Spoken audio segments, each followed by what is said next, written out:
अभी सब्सक्राइब करें हमारे ऑफिशियल चैनल और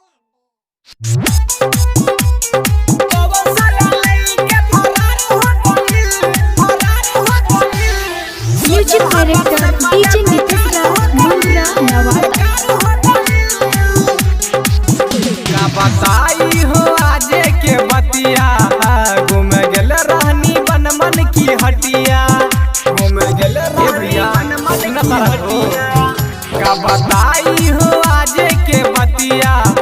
घूम गेल रहनी बनमन की हटिया। एगो लड़की भेटाइल देखी देखी मुस्काइली एगो लड़की भेटाइल देखी देखी मुस्काइल एक ही नजर में प्यार हो गई कौन साला लेके फरार हो गई सोचल हमर सपना बेकार हो गई कौन साला लेके फरार हो गई सोचल हमर सपना बेकार हो गई। डीजे नीतीश राज डीजे नीतीश राज मंगरा नवादा मंगरा नवादा। चढ़ल जवानी ओकर 16 के साल बा देखी के बुढ़वा सब भइल बेहाल बा छोरा जवन का के बिगड़ल चाल बा सबके हूँ कहे बड़ी मस्त माल बा चढ़ल जवानी ओकर 16 के साल बा देखी के बुढ़वा सब भइल बेहाल बा छोरा जवन का के बिगड़ल चाल बा सबके हूँ कहे बड़ी मस्त माल बा लागत आवे बड़ी डर लड़की रहे उनी डर लागत आवे बड़ी डर लड़की रहे उनी डर बाते बाते में दरार हो गई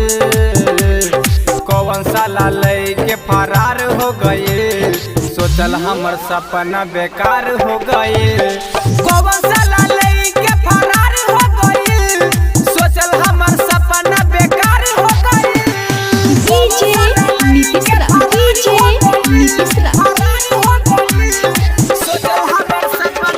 मंगरा नवादा मंगरा नवादा।